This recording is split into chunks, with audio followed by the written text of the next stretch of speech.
that for the 8 million votes, from Mount Kenya, he should be paid 2,000 shillings, translating to 16 billion shillings, so that he can bring peace to this country. Honorable Speaker, that is the theater of absurd. That is the theater of absurd, Honorable Speaker. Honorable Speaker, the Honorable Rigathi Gachagua has committed impeachable offences as provided in Article 150, 1 and 2. He has grossly violated the Constitution and has committed crimes under national and international law, as has been ably demonstrated by the mover of the motion. Honorable Speaker, looking at the evidence provided by the mover of the motion, Honorable Speaker, that is enough to impeach the Deputy President, and he must stand impeached by the end of the day today. Honorable Speaker, Article 131E of the Constitution says the President is a symbol of national unity. Read together with Article 147(1), that the Deputy President is the principal assistant of the President and shall deputize the President in the execution of the functions of the Presidency. Honorable Speaker, for this to happen, there must be harmony at the top, in spite of how they were elected to office. His shareholding utterances, and we saw the utterances on the TV here, as demonstrated by the mover, on the shareholding. This ensures that there is no harmony at the presidency. But what the Deputy President wants to do is to balkanize this country. Balkanize the country where, like in George Orwell's Animal Farm, there are other people who are more equal than others. And as a parliament, we must refuse to buy into the theory of the Deputy President, Honorable Speaker. Honorable Speaker, the Deputy President has taken himself and wants to be a tribal king of the Murima, ready to break the country, sow seeds of disunity for his own political gain. And this chamber, today, by the end of the day, we must have no Deputy President who wants to balkanize this country. Honorable Speaker, the office of the Deputy President is a high office as established under Article 130. The authority of his office must be exercised within the provisions of Article 10(2), which anchors the principle of national unity as core. The holder of this office must exercise this article at the highest level ever. Honorable Speaker, as Deputy President, he must be beyond reproach. Like Caesar's wife, Honorable Speaker, like Caesar's wife, he must be above any form of suspicion, beyond reproach. But Honorable Speaker, the utterances and the actions of the Deputy President brings his reputation to disrepute, because he has sown sort of disunity and he has taken a trajectory that is likely to bring balkanization of this country. For that, Honorable Speaker, we cannot continue to have a Deputy President who cannot uphold the oath of his office, and therefore Rigathi Gachagua must go. Honorable Speaker, if you look at the story of Pompey, the wife of Julius Caesar, you realize that although she had been accused of sacrilege, but the court acquitted her. But Julius Caesar actually divorced Pompey, not because of what she had been accused of, but because there was suspicion that he could have done something like that. And on that, only on that, Honorable Speaker, as a chamber, as a parliament, we have the authority and right to say, this guy has brought himself to disrepute, he has gone below, and he has portrayed himself as a man who cannot be trusted with the position of a Deputy President of the Republic of Kenya. And therefore, Rigathi Gachagua must go. Honorable Speaker, Article 131(2), C and D gives the impeached because for him the vocabulary of diversity and unity does not exist in his vocabulary. On that premise, Honorable Speaker, the Deputy President, Geoffrey Rigathi Gachagua, must go by end of today. Honorable Speaker, Article 4, 5, and 6 of the Constitution, read together with the third paragraph of the Constitution of Kenya, reinforces the fact that Kenya is one united, indivisible state.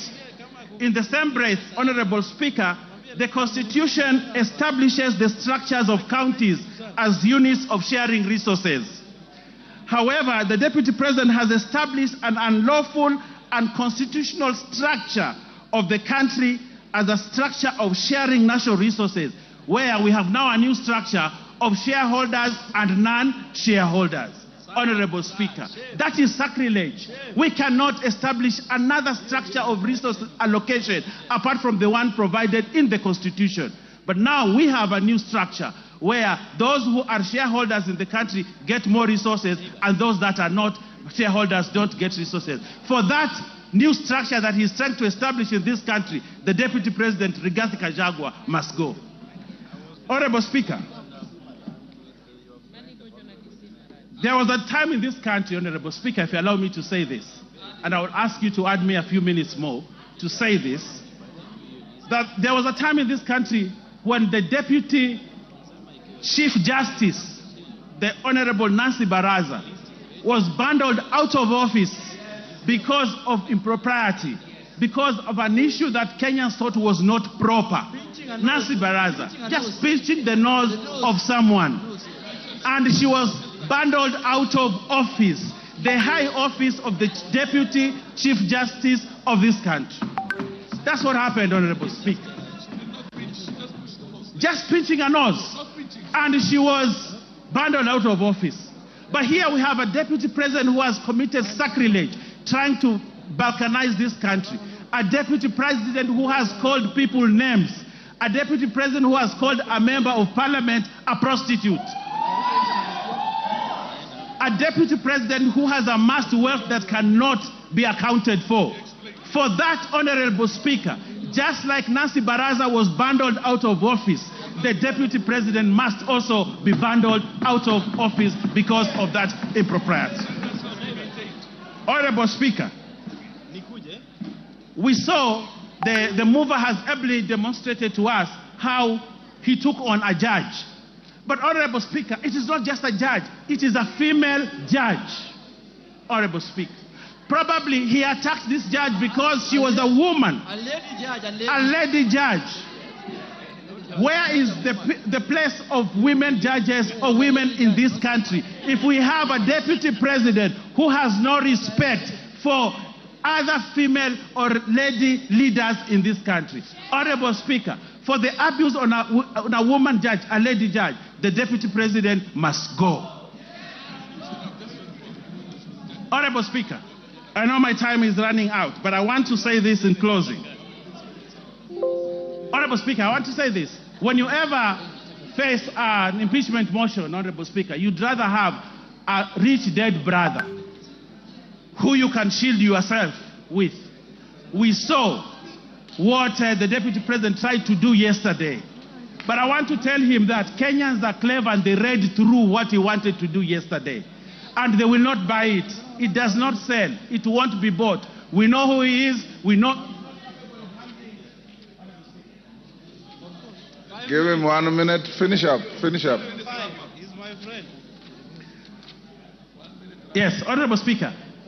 We know what he tried to do yesterday, but we can't buy it, Honorable Speaker, and therefore Rigathi Gachagua must stand impeached at the end of the day. Honorable Speaker, we are in this boat together.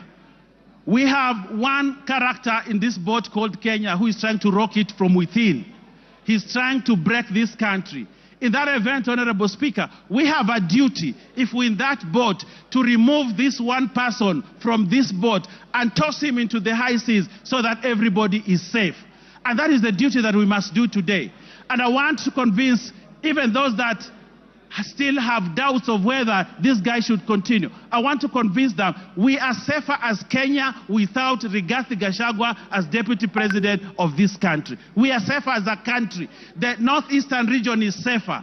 The coast is safer. The Nyanza is safer. And all parts of Kenya are safer. Honorable Speaker, and Kenya is safer without Rigathi Gachagua as Deputy President. Mr. Speaker, we do not want Rigathi Gachagua to resign. We want this House, which he has called the House Theatre of Absurd, Honorable Speaker, to impeach him so that he knows that he needs to respect institutions also.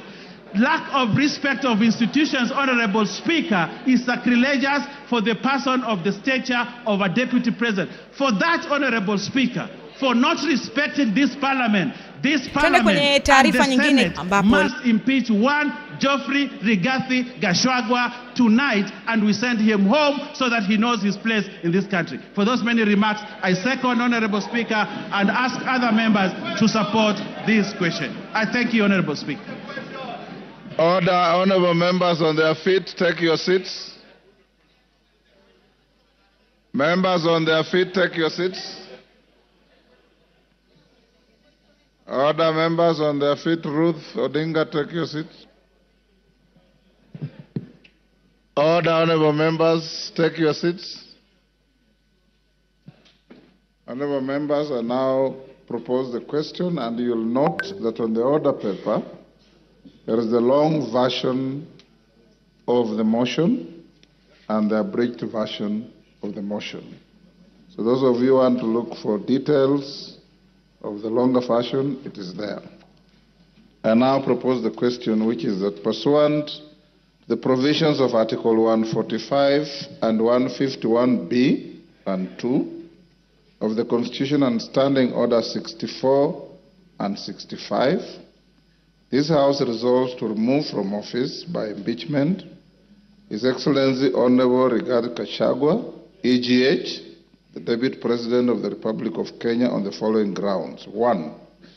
Gross violation of Articles 10(2)(a), B, and C, 27(4), 73(1)(a), 2 and B, 75(1)(c), 129(2) of the Constitution and Articles 147(1) as read together with Article 131(2)(c) and D of the Constitution.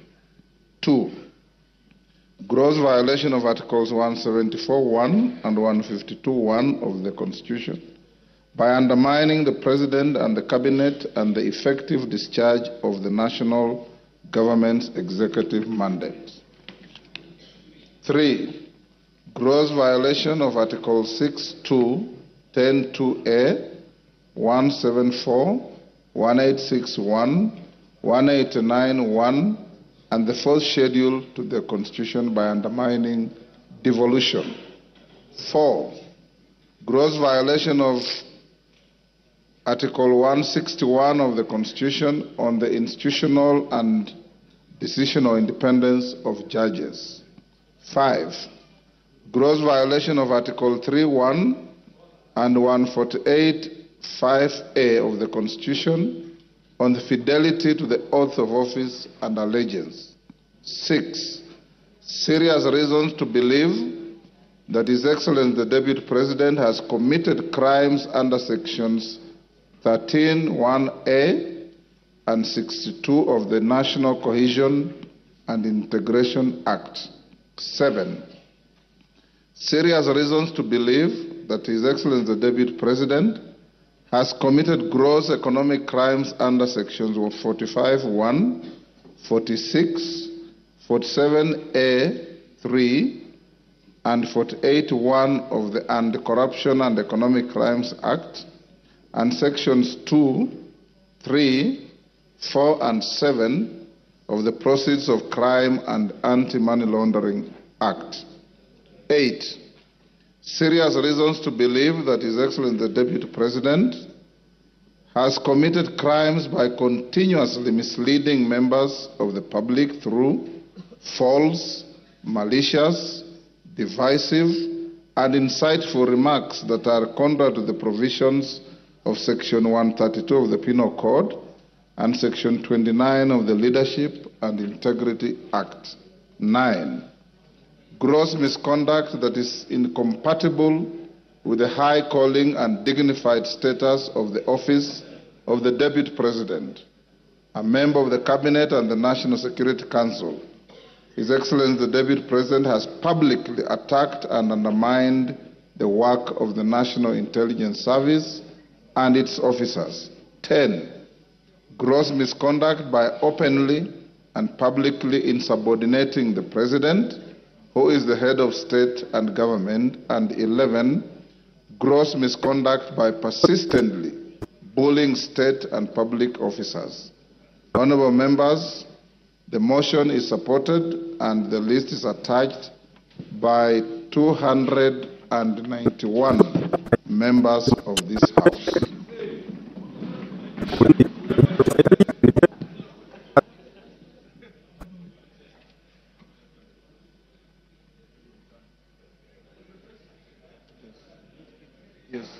Members, before I open the debate, I received a letter from one Honorable Wandeto purporting to withdraw his signature.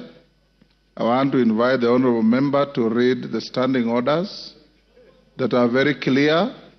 Once you append your signature to a special motion, once you append your signature on a special motion, you have crossed the Rubicon, and you cannot withdraw that signature. Honorable Otiende Amolo. Thank you, Mr. Speaker. Mr.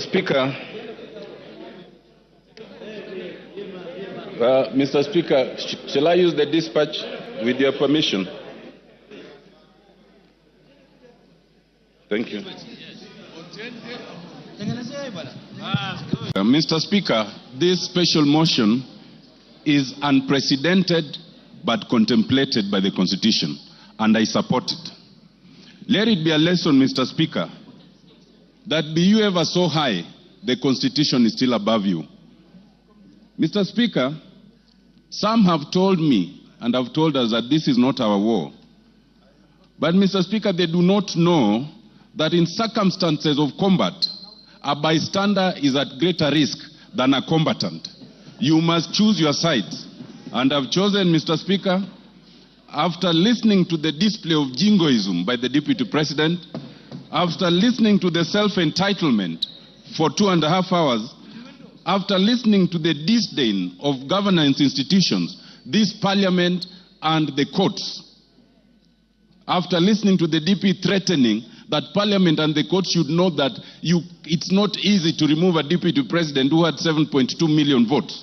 Mr. Speaker, after treating Kenyans as fools by trying to mislead on the intent and purpose of his utterances on the idea of government being a company, it was easy for me to make a decision to cast my lot with impeachment of the Deputy President. Mr. Speaker, there can be much to say on the reasons.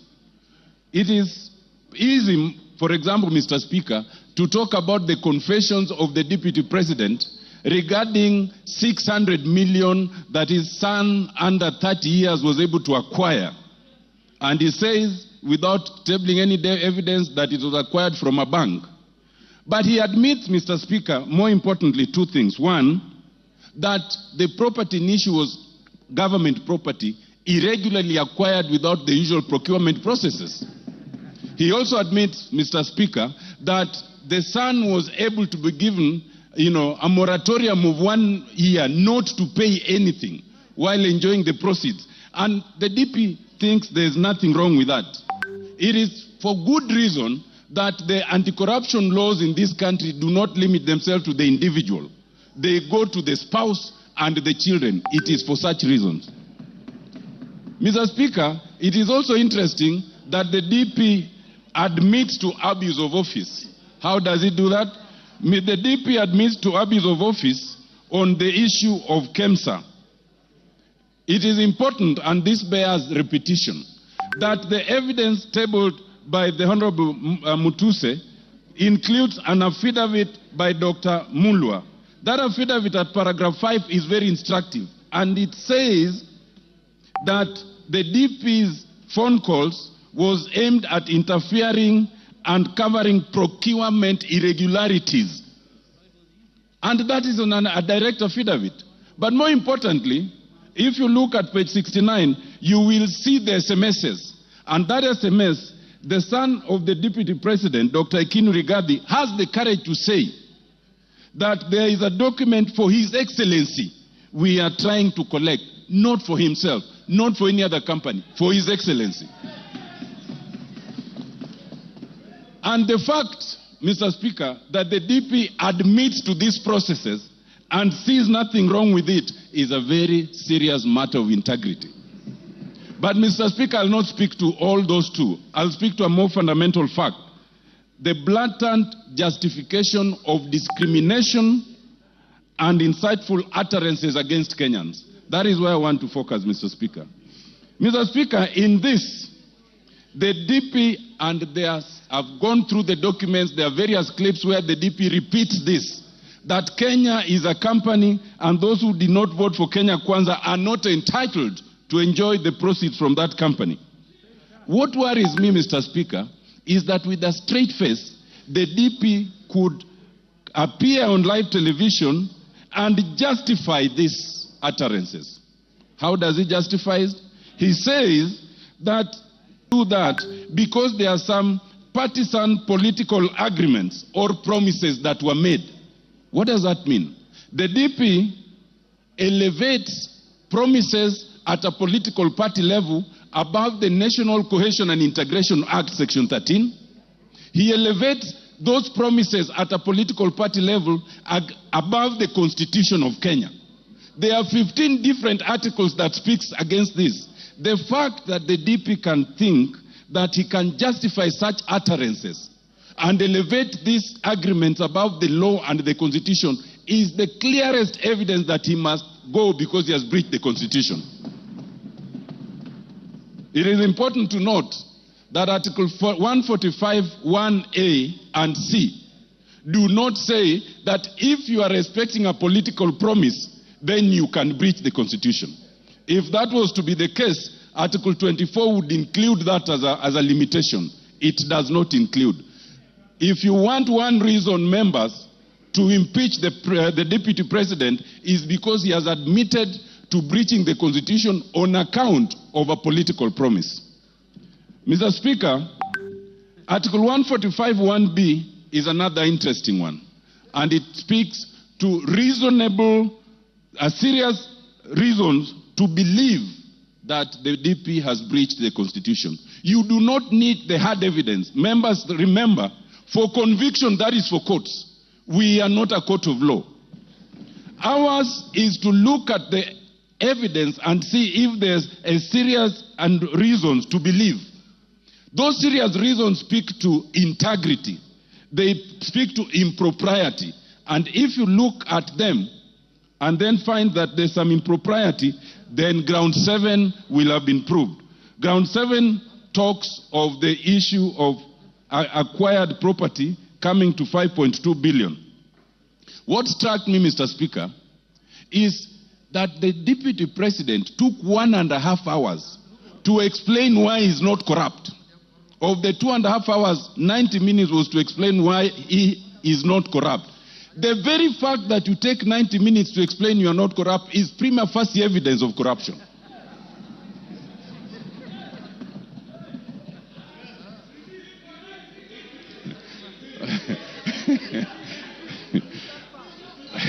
Mr. Speaker, for one who is not corrupt, you can explain it in a sentence, period. To take 90 minutes is in itself prima facie evidence that there's corruption. Mr. Speaker, on the KEMSA issue, other than the affidavit and their interference, the affidavit, the DP then admits interference. Whoever advised the DP to do that live interview could not have had his interests at heart, but has made our work much easier. Because now there are self-incriminations, confessions, and admissions that we can work with. Mr. Speaker, it is clear from yesterday's presentation that the Deputy President can no longer deputize the President. The role of any deputy under the Constitution is to deputize. Mr. Speaker, I crave for just 2 more minutes.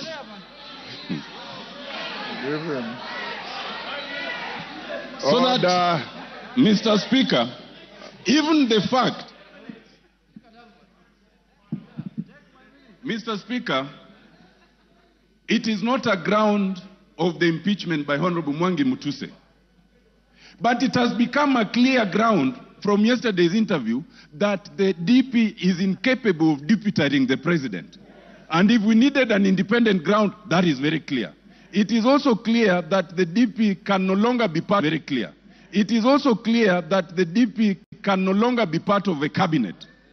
It is a basic rule in terms of labor law.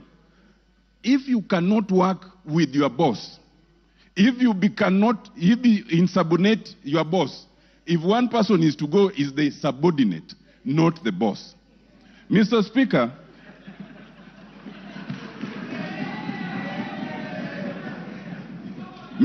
I want to just close by addressing one issue, and it bears address.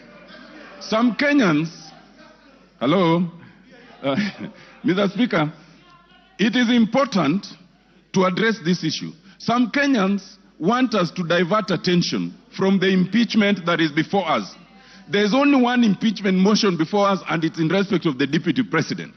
Now, some people have said, Kufa Makanga, Kufa Dereva. Now, let me explain to you. First of all, when you say Kufa Dereva, Kufa Makanga, you must remember that in that bus there are passengers. And those passengers can die if you are reckless. In this case, those passengers are Kenyans. We as Parliament must navigate that issue so carefully that the passengers called Kenyans remain safe. Mr. Speaker, that is extremely important. Why? We are in a very unique position where we have a president and a deputy president, but we do not have an IBC.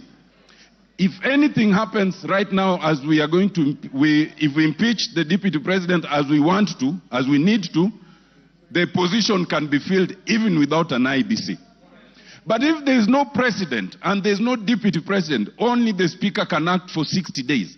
Within those 60 days, there must be an election. We cannot currently have an election because we have no IBC. To have IBC commissioners, you need a president to nominate the board that will select them. Once the board is nominated and they propose a name, then the name must be forwarded again to us, and it's only the president who can nominate them. In other words, if you say Kufa Dereva, Kufa Makanga, you want absolute turmoil for all the Kenyans to die in that accident. That would be a very reckless act. Mr. Speaker, I am convinced, having looked at the deputy president, having listened to him, that the deputy president is not remorseful. He is not sorry for any utterances. He is not prepared to change. He is a man who must be saved from himself by impeachment. Thank you, Mr. Speaker. I support.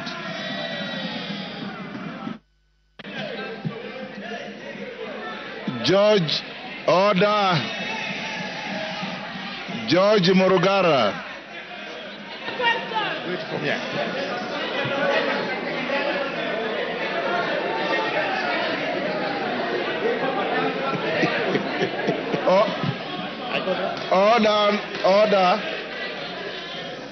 Order, honorable members, order. Order, Bensouda. Freeze. Freeze where you are. Order, members. Order, honorable members. I know the limits of exuberance are high. Order. Beatrice, freeze where you are. I know the levels of exuberance are high, but let's listen to those who are speaking. There's a lot of requests to speak, and I did tell you that in a motion such as this, Dr. Bukose will not ask to put the question. So let's listen to each other.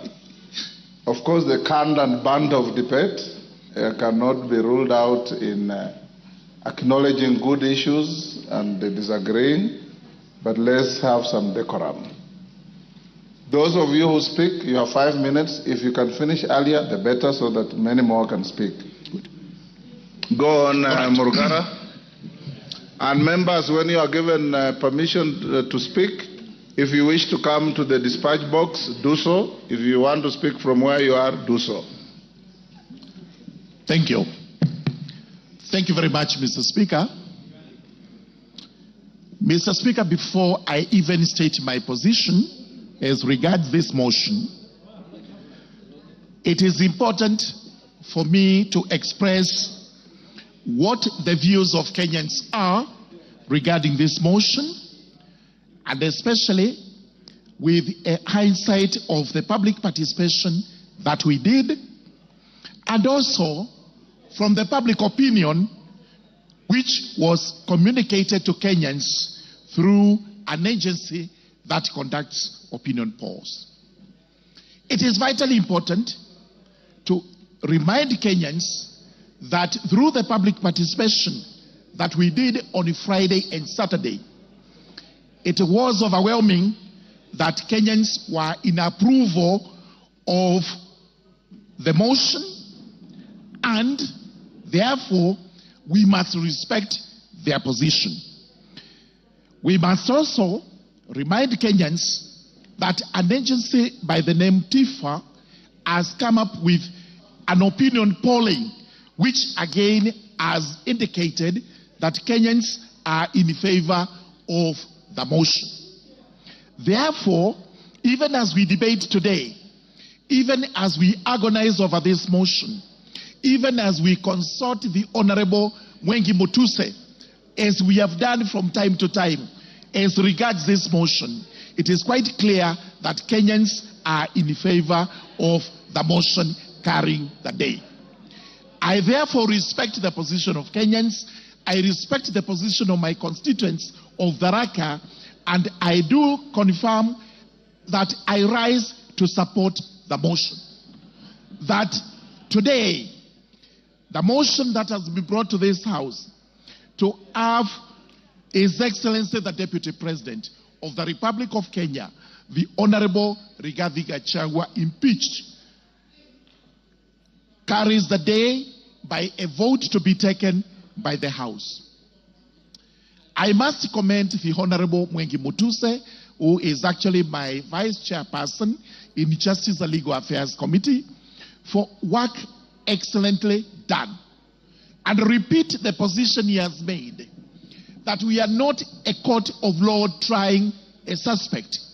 We are a House of Parliament which is required to just consider whether the grounds advanced are actually substantiated.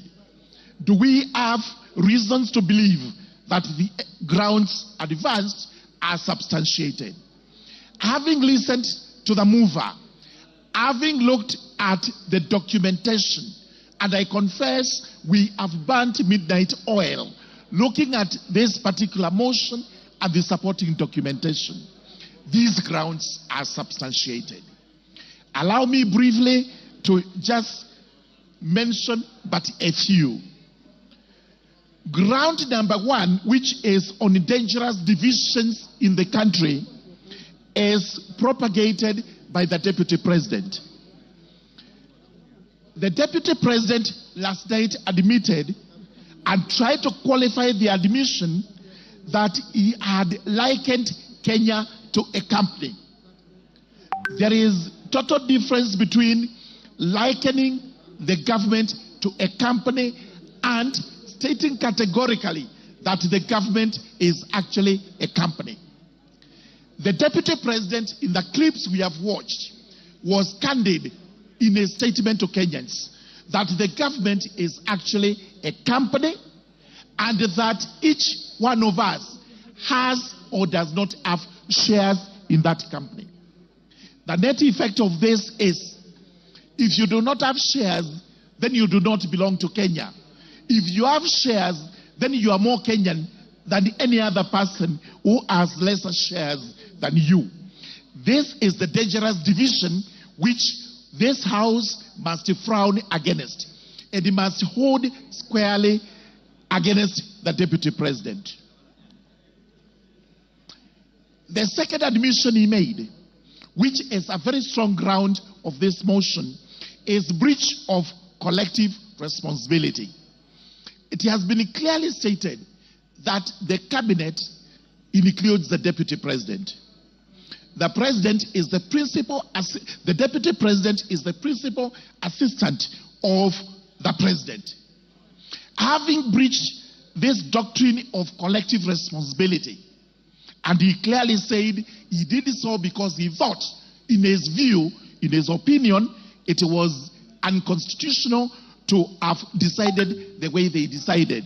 Clearly shows that the deputy president is not able to work with the government in which he is mandated to work with. To have actually failed to assist the president so that you speak contra to what the president says is itself subordination, as we have actually been told. The net effect is that even if the deputy president was actually to survive this impeachment motion, our question is, where would he work? He cannot work with the president because he made another admission that this motion actually has the nod of the president. We have not had any PG, we have had no meetings whatsoever regarding this motion, but he is convinced that the president has a hand in this motion. If that is the case and he survives, who will he work with? Who will be his boss? Number two, he says whatever they do in the cabinet tinkers on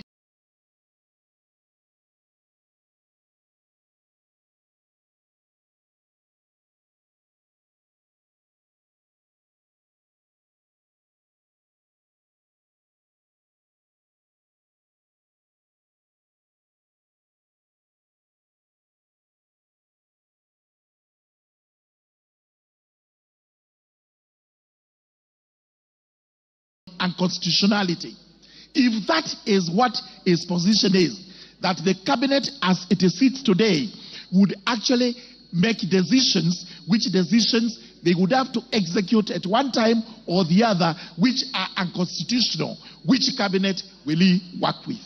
Therefore, it goes without gainsaying that the personality of the deputy president, His Excellency Rigathi Gachagua, is untenable as far as the presidency is concerned and as far as the cabinet is concerned. 1 minute more.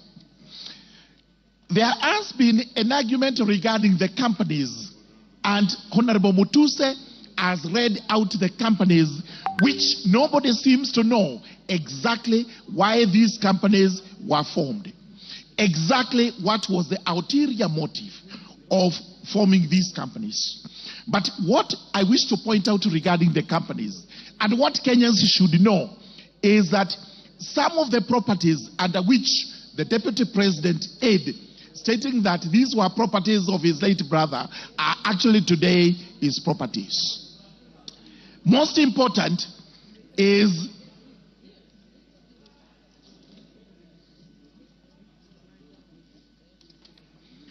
a property known as Kuruwitu Home Resort. This property was actually sold to another company known as Kuruwitu Properties Limited for Kenya shillings 250,000.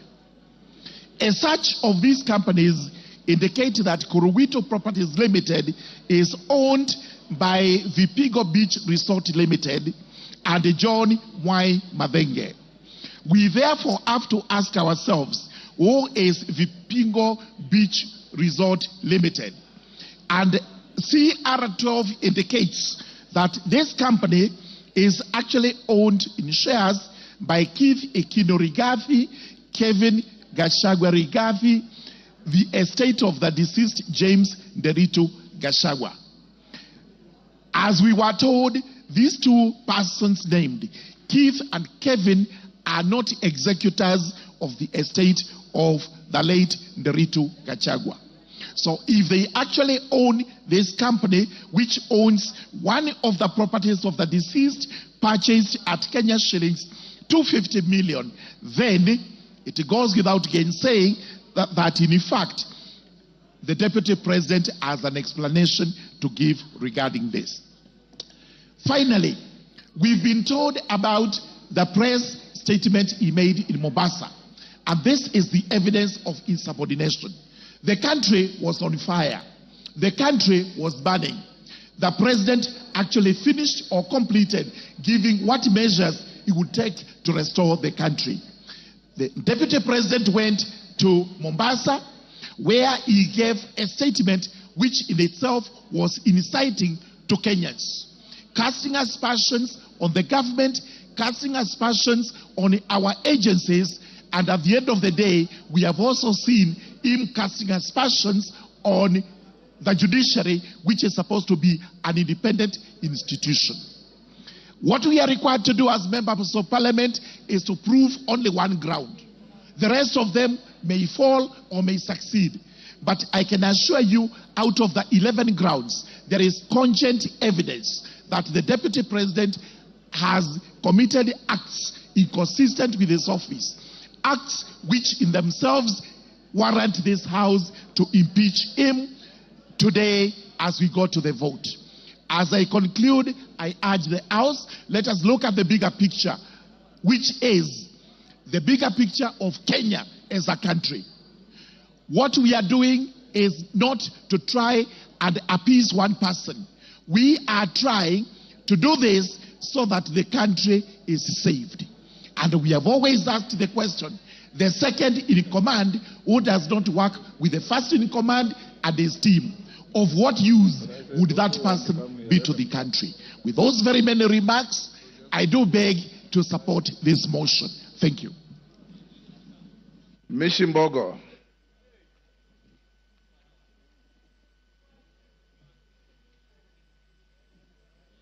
Give her the mic. Asante sana Mheshimiwa Spika. Mheshimiwa Spika, nasimama hapa kuunga mkono hoja hii ya kumng'atua mamlakani naibu wa rais Bwana Rigathi Gachagua. Na naunga mkono kwa sababu katiba yetu kifungu 159 imetupatia sababu mwafaka za kuweza kumng'atua naibu wa rais. Na sababu ya kwanza imezungumzia kukeuka katiba. Na nikiangalia Mheshimiwa Rigathi Gachagua amekeuka katiba, haswa nikiangalia kipengele cha 10 ambacho kinazungumzia maadili ya kitaifa. Maadili ya kitaifa ikiwemo umoja, ikiwemo demokrasia, ikiwemo usawa. Mara nyingi sana amezungumzia mambo ya kwamba nchi yetu ni kama kampuni na ni ya washikadau. Na amesema ya kwamba washikadau hawa ni wale ambao tu wamepiga kura katika serikali ya Kenya Kwanza. Hivyo basi kukiuka maadili katika kifungu cha 10, kwa sababu tunajua Wakenya wote wanalipa ushuru na Wakenya wote wana haki sawia, wale waliopiga kura kwa serikali na wale ambao pia walikuwa katika upande ule mwingine, kwa sababu ni demokrasia. Unaweza kuwa upande wa serikali na unaweza kuwa upande wa upinzani. Vile vile pia tunaona katika kifungu 147 kinasema ya kwamba yeye atakuwa ni msaidizi mkuu wa rais katika serikali, na msaidizi mkuu pia atakuwa ni naibu katika zile kazi ambazo rais anazifanya. Lakini je, vitendo vyake vimeonyesha mambo hayo? Vitendo vimeonyesha ya kwamba yeye si msaidizi. Kuna wakati ule wa Gen Z, wakati rais ametoa hotuba hapa Nairobi ya kutoa mwelekeo wa kitaifa na jambo lile, yeye alikuwa Mombasa akitoa hotuba ambayo ilikuwa inazungumza tofauti na ile hotuba ya rais. Na hapo pia akatia fitina katika taasisi zetu za kiserikali na kumlaumu Bwana Nurdin Haji. Kwa hivyo imeonyesha ya kwamba yeye ni kama anachukua nafasi ile ya rais, hachukui ile nafasi ya kwamba yeye ni msaidizi. Vile vile pia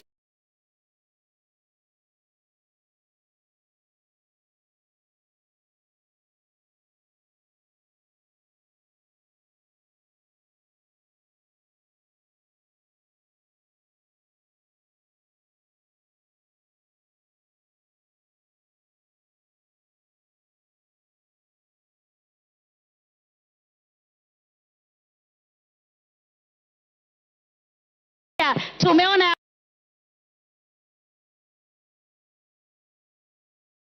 nini Mheshimiwa Rigathi Gachagua, huna heshima kwa kina mama wa taifa hili la Kenya.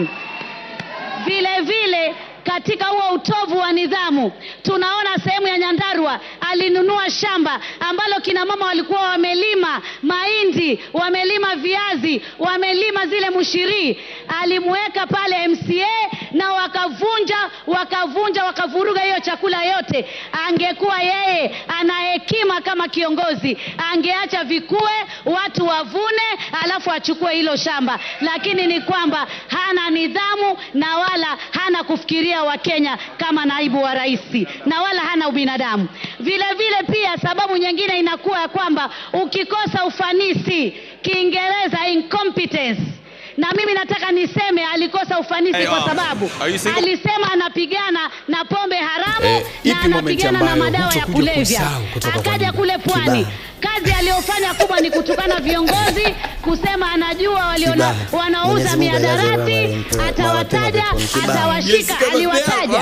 Aliwashika. Miadarati iko ama hakuna?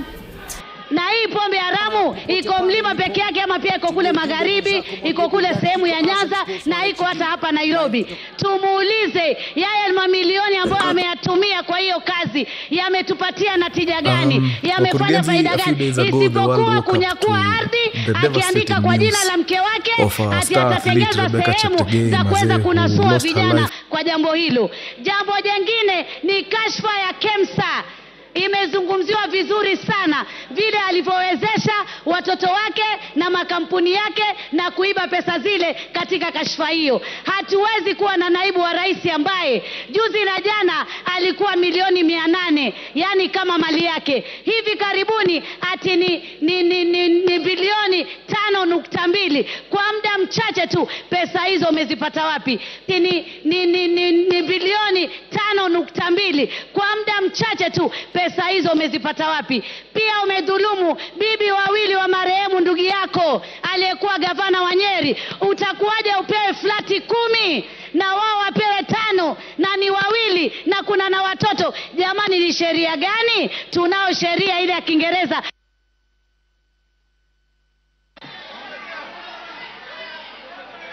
Give her 1 minute.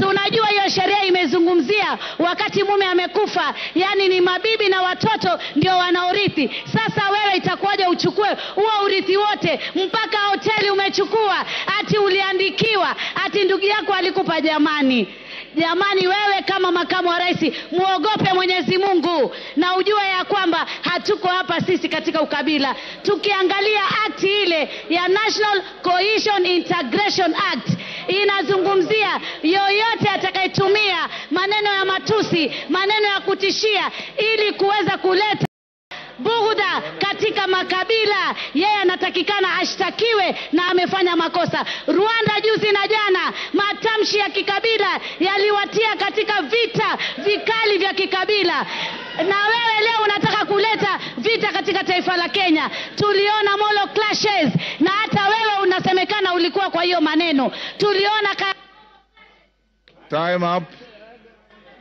Time up, Mishi. Faith Gitau.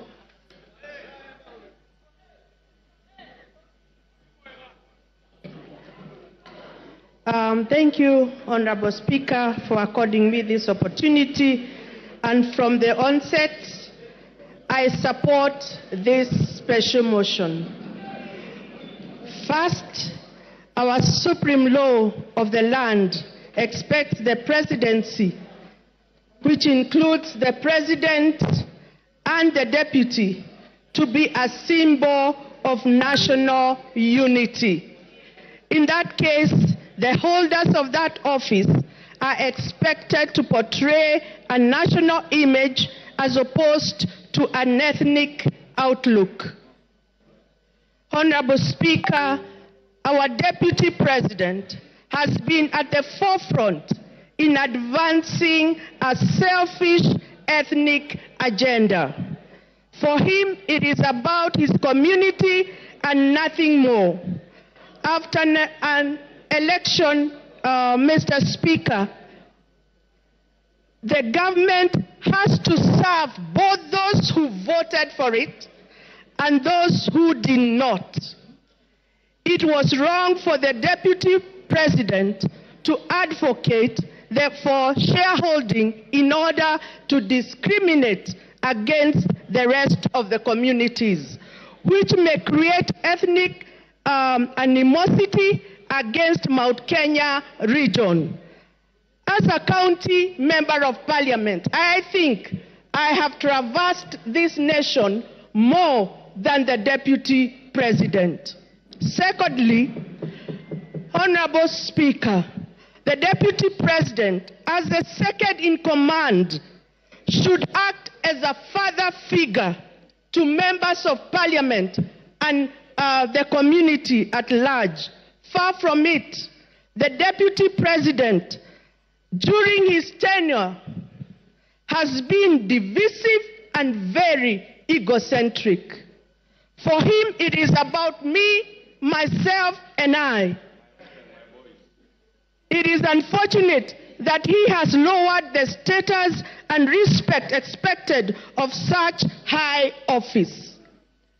Lastly, Mr. Speaker, when we went to the people urging them to elect this government, we gave them an undertaking that women must be respected. It is therefore, it disturbs me so greatly when the deputy president is at the forefront demeaning women in leadership, particularly those he perceives his enemies. He has no respect for women whatsoever. He has made a scathing public attacks on a woman High Court judge. And in addition, he has been attacking women, and especially members of parliament, me and others included in this house. And therefore, he can never, and he has no respect for women, and he can never work with women. And for those few remarks, I support. Makali Mulu. Yeah, thank you very much, Honorable Speaker, for this opportunity. Honorable Speaker, I want to say the following. Impeachment of a deputy president is a matter of national interest and international interest, and is on the basis of that, Honorable Speaker, that people have to be very careful with what they do with this impeachment. Honorable Speaker, I want to remind the House that we are only one of the many parts of the process. This National Assembly will be making their decision. From there, we'll go to the Senate. And there is also the courts, if need be. And it's on the basis of that, Honorable Speaker, that we must isolate personal issues from issues which make sense to Kenyans. So that, Honorable Speaker, we don't, as a House, go for what I'll call mob justice mentality, and at the end of the day, the other stages, we lose it. Honorable Speaker, in the past, this House has been thrown under the bus because of this kind of mentality, where we go, make decisions, and out there, when they go to the courts, a number of our acts of parliament have been declared unconstitutional, basically because as members, we come here and we start shouting and assuming that other people there are not watching. Honorable Speaker, what am I saying? I've listened to the grounds of this motion, this impeachment motion, and I've listened to my friend, Honorable Mutuse, making the presentation and trying to justify some of these grounds, Honorable Speaker. I want to pick a few of them and ask myself whether really they meet the expectations in terms of saying that the DP should be impeached on those grounds. The first one, Honorable Speaker, is the issue of demolitions. In this country, Honorable Speaker, when you go to our constitution, it clearly says that Kenyans have a right, they have their own rights, made a decision to carry out governance. The topmost person in terms of hierarchy is the president, is not the deputy president. So in a situation where a decision is made, and the deputy president says he doesn't support it, the question is, should you be harassing the deputy president or the president? Because the person who took the oath as the head of the executive is the president or the deputy president. So on the basis of those demolitions, Honorable Speaker, it is going to be very unfair to start saying it is the deputy president who is in supporting the president, because at the end of the day, whose decision did carry the day? That's the question. The second issue, Honorable Speaker, is the issue of shareholding. Honorable members, let's be very honest with ourselves. We are all politicians. We have been voted in. We represent constituencies. How many of you can say that you are not practicing what is being explained in this motion? How many? Let's be very honest with ourselves. Let's be very honest with ourselves that most of you, majority of you, are doing exactly what is being said in this motion. It is only that don't say it publicly. That's the truth of the matter, Honorable Speaker. Honorable Speaker. Yes, Makali Molo, there's a point of order. Yeah, I have no problem, Honorable Speaker. Yeah. I hope I'll be saving my time. Mr. Speaker, on a point of order, my name is Steve Mogaka from West Mogrango. Is the member on the floor in order to speak about what I practice? What does he know about what I practice? Can he restrict himself to what he does and not start throwing aspersions on members of parliament as if he is in their minds and he is in their practices? He is not. Is he not out of order? Yes, Makali. Honorable Speaker, I really don't see any point of order there. I ignore and proceed. Honorable Speaker, the issue of the judicial officer who is being accused as one of the grounds for this. Honorable Speaker. Order, Makali. And Honorable Speaker. There's another point of order here. Point of order. Take your seat. Yeah. Give Farah the mic. Mr. Speaker, is the Honorable Makali, somebody I have a lot of respect for. In order to compare a member of parliament who represents a constituency and the functions of that member and somebody who is the deputy president of the Republic of Kenya who represents the four corners of this country, and say that because the members of parliament go and develop, my presumption is that he thinks the CDF funds for one constituency cannot be taken to another constituency. But that's a different thing when it comes to national resources and the deputy president of the Republic of Kenya. Makali, wind up, your time is up. You know, Honorable Speaker, I have this honor just to drive me to not to say what I wanted to say, Honorable Speaker. I can see a very deliberate move to curtail me from saying what I want to say. Do you want Honorable Speaker, from Nimrod Mbai? Honorable Speaker, you know the thing is, Honorable Speaker, and Honorable Speaker, you need to protect me on a serious. You have been protecting everybody who has spoken. Unless also, Honorable Speaker, you're on the same side of those who are supporting. Because on a serious, Honorable Speaker, I don't think it's fair. You have been protecting everybody else. You can't protect. Order, Honorable Makali Mulu. Order, Honorable Makali Mulu. You've been sitting here since we started. Order, Makali. Not a single previous speaker attracted a single point of order. If any came, the speaker will allow it. Not a single person raised a point of order. In fact, I'm being gracious by asking you, Nimrod Mbai wants to inform you, do you want this information? If you don't want it, you go on. But for you, order, Makali Mulu. You know, when you lose your cool, you also lose the argument.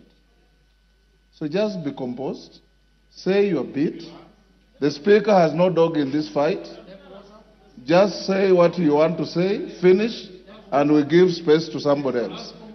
And any member who wants to stand on a point of order, it's within your standing orders.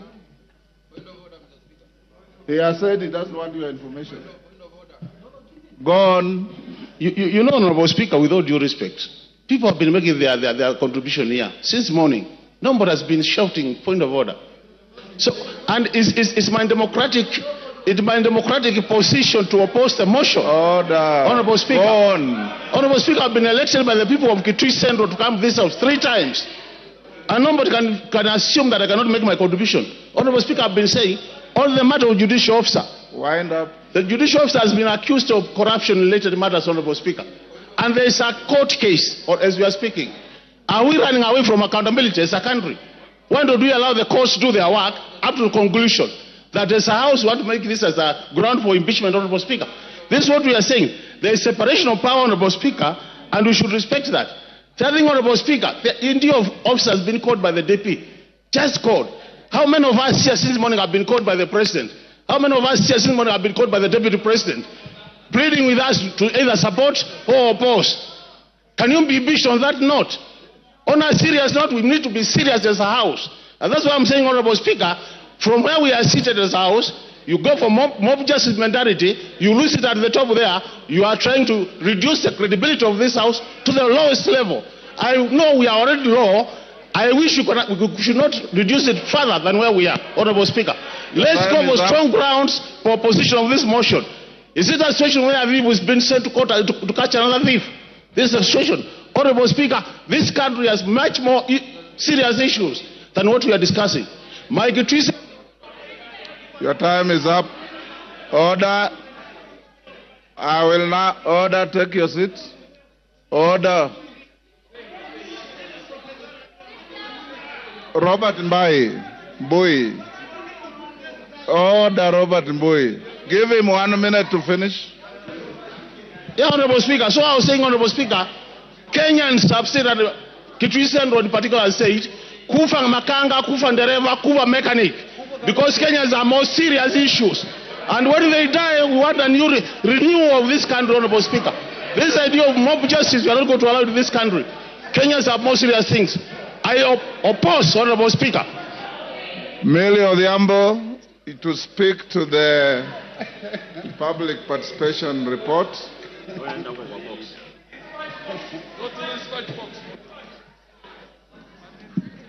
Thank you, Mr. Speaker, for giving me this opportunity. Mr. Speaker, I was just wondering if after speaking to the public participation, that I could also just make my contribution. You have 15 minutes, within which you have to speak to all those. Okay, thank you, Mr. Speaker. Mr. Speaker, I'll try. Mr. Speaker, earlier on in the morning, I had tabled before the House. I am, is it vertically challenged? You are loud enough. Go on.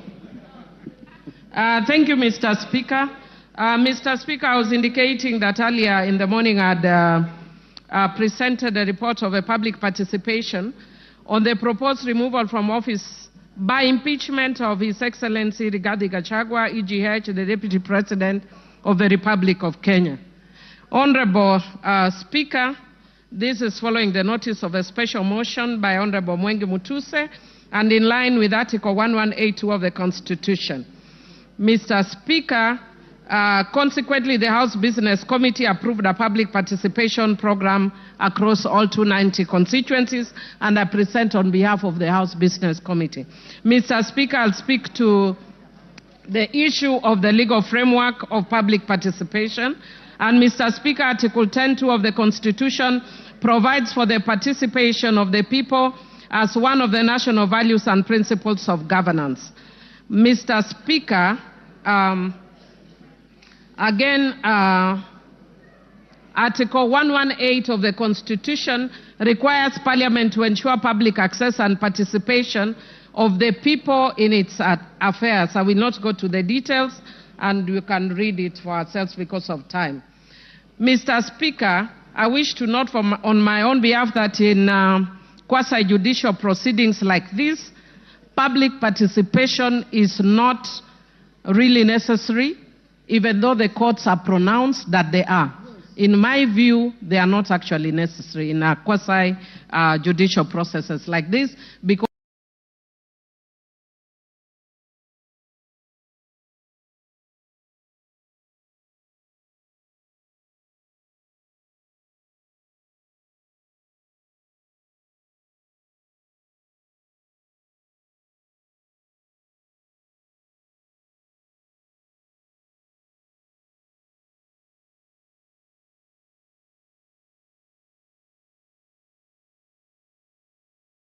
necessary in quasi like this.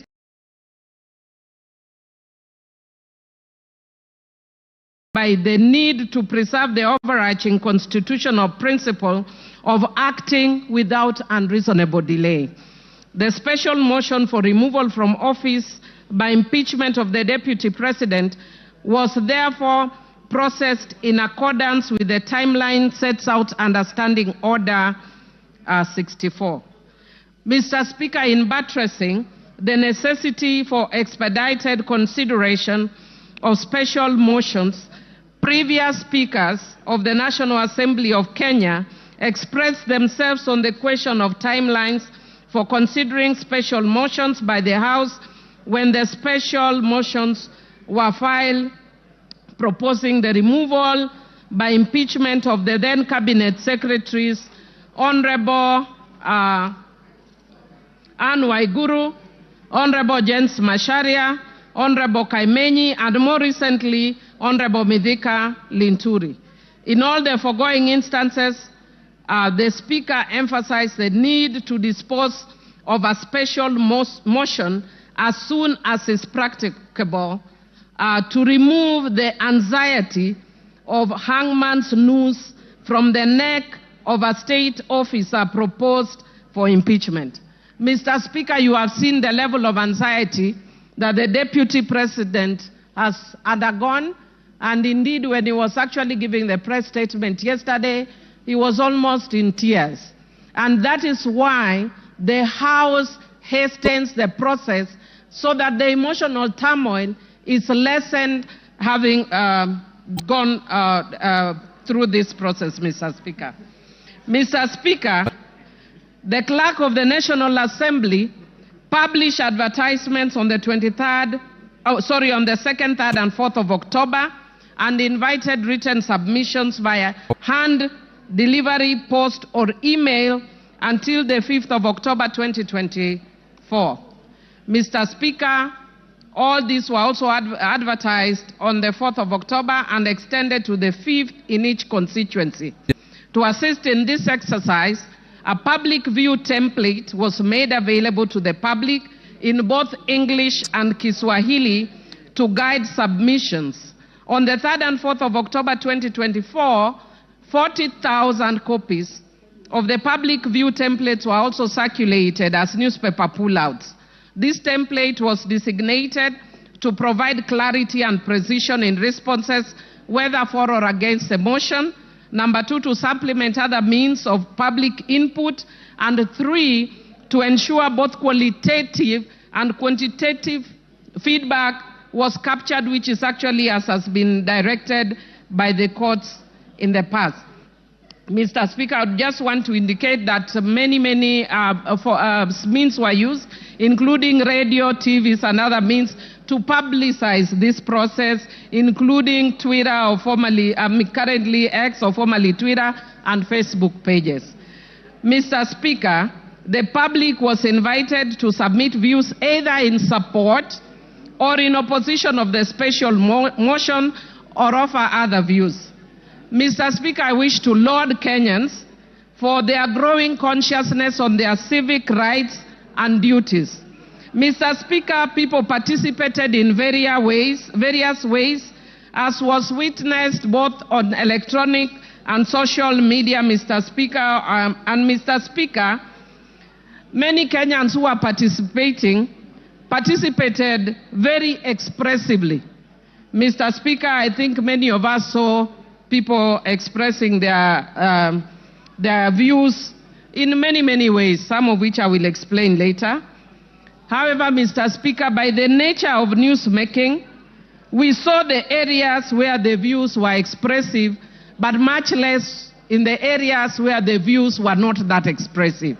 Mr. Speaker, if you look at the report, and I want to download the parliamentary team, they have even captured photos of members of the public giving their views in constituencies very peacefully.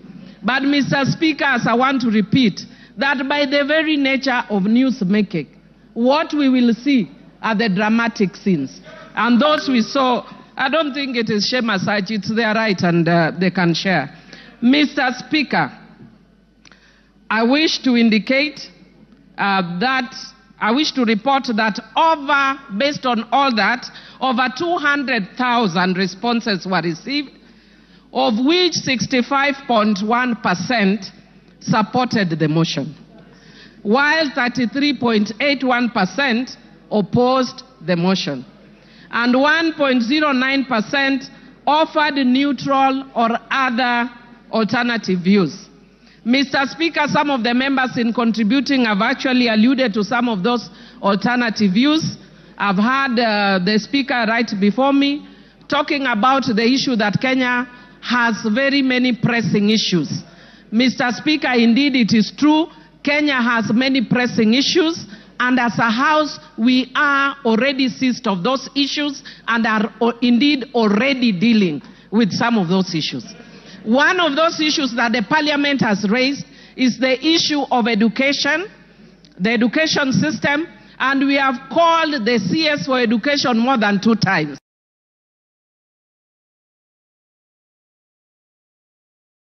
CS for education more than 2 times to deal with that issue. Again, on the health issue, we have also invited the CS for health amongst other officials. So indeed the House can chew and walk at the same time. Mr. Speaker, when a motion is brought of this magnitude, Parliament, by its own standing orders, must stop everything else and give priority to this motion.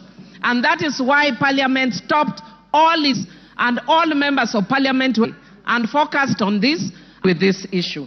Mr. Speaker, I wish to indicate that given that this is a very special public participation process, the first of its kind, Mr. Speaker, since the Constitution was promulgated, there were some challenges, but which did not affect the overall product of public participation. Mr. Speaker, some of those challenges were as follows. Mr. Speaker, there was political interference at public forums such as Bomas of Kenya and Murang'a. Mr. Speaker, there was violent disruptions in areas like Olkalau, Kipipiri, and Nyeri Town. Mr.